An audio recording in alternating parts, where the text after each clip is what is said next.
Qirg'iziston-Qozog'iston chegarasidagi ayrim bekatlarda vaziyat o'zgarishsiz. Chegara xizmati bildirishicha, Aqtilek va Aqjo'l nazorat o'tkazish bekatlarida 100 ga yaqin odam va 40 ga yaqin avtomashina to'xtab turgan. Cho'nqapqa, Chaldibar bekatlarida avtomashina va odamlarning navbat kutishi yo'q. Qozog'iston 10 oktyabrdan boshlab Qirg'iziston bilan chegarada tekshiruvni kuchaytirgan. Premyer ministr Sapar Isaqov 18 oktyabrda Ostonaga borib, qozoq hukumati rahbari Baxtjan Sag'intayev bilan uchrashgan. Natijada qozoq hukumati tomon 19 oktyabrdan boshlab yuki bor avtomashinalarni tekshirishni qoldirib, piyodalar, yo'lovchi tashuvchi va bo'sh yuk mashinalarini o'tish tartibini avvalgidan soddalashtirgan.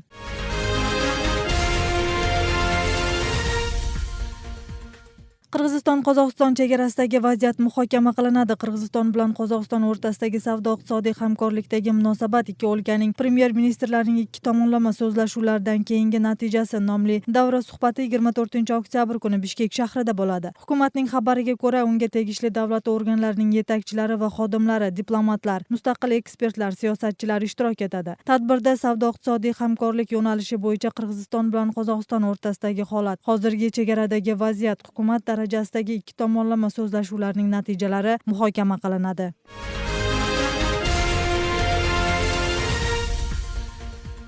Xalqaro terror guruhining yana bir a'zosi qo'lga olindi. Milliy xavfsizlik komitetining matbuot xizmati bildirishicha, maxsus operatsiya asosida qo'lga olingan 31 yoshdagi gumondor Jalal-abad oblastining yashovchisi. U 2015-yildan beri terroristik guruhga a'zo ekanligi, Suriyadagi urushda qatnashgani aniqlangan. Bildiruvda bu odam Qirg'izistonda terakt uyushtirishni, ekstremistik g'oyalarni targ'ib qilishni ko'zlagani aytiladi. Gumondor Milliy xavfsizlik davlat qo'mitasining vaqtincha saqlash joyiga kiritildi. Rasmiy ma'lumot bo'yicha Suriya va Iroqdagi diniy radikal guruhlar qatoriga qo'shilib ketgan qirg'izistonliklarning soni 500 dan ortib, 140 ga yaqini ayol va 100 ga yaqini bolalar. Bu vaqtgacha ularning 92si urush maydonlarida qurbon bo'lgan.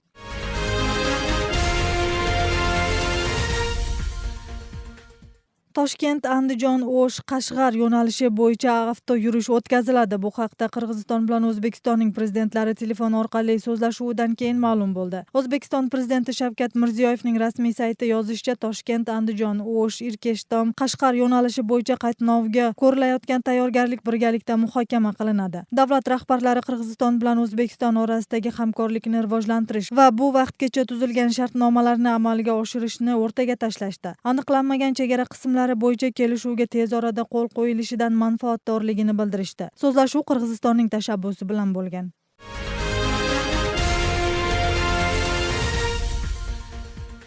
Prezident saylovidagi yana 2 saylov uchastkasining ovozi bekor qilindi. Bu haqda Markaziy saylov komissiyasining saylovni tashkil qilish bo'limining yetakchisi Aybek O'miraliyev bildirdi. Uning aytishicha, Bishkek shahridagi 12-43 sonli va Anqara shahridagi saylov uchastkalarining natijalari bekor qilindi. U saylov natijasiga ta'sir qilmaydi deyishadi. Bu vaqtgacha Suzoq rayonidagi 4 saylov uchastkaning natijalari bekor qilingan. Bu bo'yicha hozir Markaziy saylov komissiyasida rasmiy ma'lumotlar yo'q. Prezident saylovi esa 15 oktyabrda o'tdi.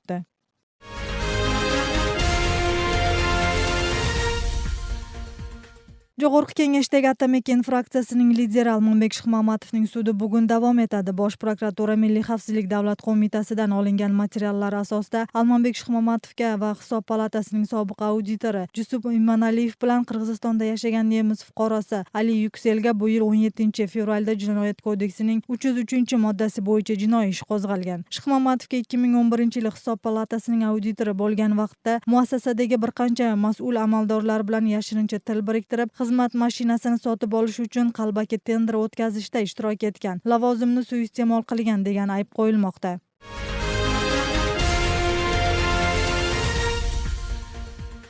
Qirg'izistonda tumovga qarshi emlash olib borilmoqda. Kasalliklarni oldini olish va sanitar-epidemiologiya nazorati departamenti ma'lumotiga ko'ra, kuz-qish mavsumida o'lkada tumovga chalinganlarning soni ortadi. Sog'liqni saqlash ministrligi tumovga qarshi Grippol Plus vaksinasining 84.642 dozasini sotib olganini xabar qildi. Vaksina tibbiy xodimlarga, surunkali kasallikdan jabrlanganlarga, bolalar uylarining ko'p og'rigan tarbiyalanuvchilariga, yotoq maktablariga, homiladorlarga bepul beriladi. Xohlovchilar tumovga qarshi vaksina haqini to'lab emlashdan o'tsa bo'ladi. Bir vaksinaning narxi 450-650 so'm bo'ladi.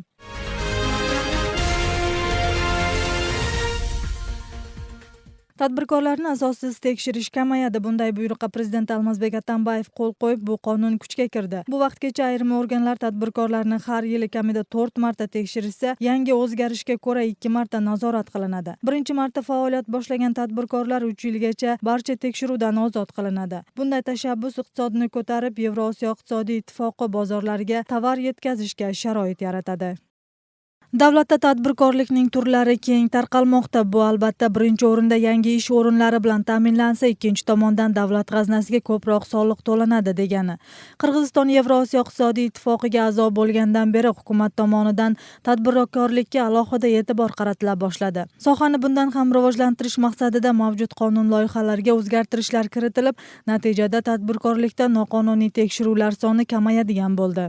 Kontrolдук текшерүү деген болгон, башка айтканда, эгерде текшерүүчү орган келип туруп ишкерлерге бир өзүнүн актысын таштап кетсе, бул же тигил жагдайды оңдоо боюнча, андан кийин контролдук текшерүү деп кайра келип ошонун аткаруусу же болбосо актыны жазып кеткен актыга талаптарын аткаруу боюнча атайын кайра текшерүү болчу. Бул текшерүүнүн буга чейин мөөнөтү чектелген эмес болчу да.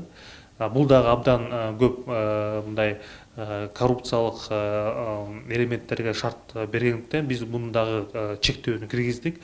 Башкача айтканда, бул контролдук текшерүү бүгүнкү күндө ошол бир күндүк мөөнөттөн ашпаш керек. Prezident imzolagan hujjat loyihasini yosh tadbirkorlar tashkiloti o'z qo'lloviga oladi. Ammo shu o'rinda bungacha qabul qilingan qonun loyihalari faqat qog'ozlarda qolib ketgani bois, bunisini ham amalga oshishiga uncha ishonishmaydi. Sababi har bir qabul qilingan qonun loyihasi faqat poytaxtda qo'llovga ega bo'lib, hududlardagi tadbirkorlarga foydasi tegmayapti.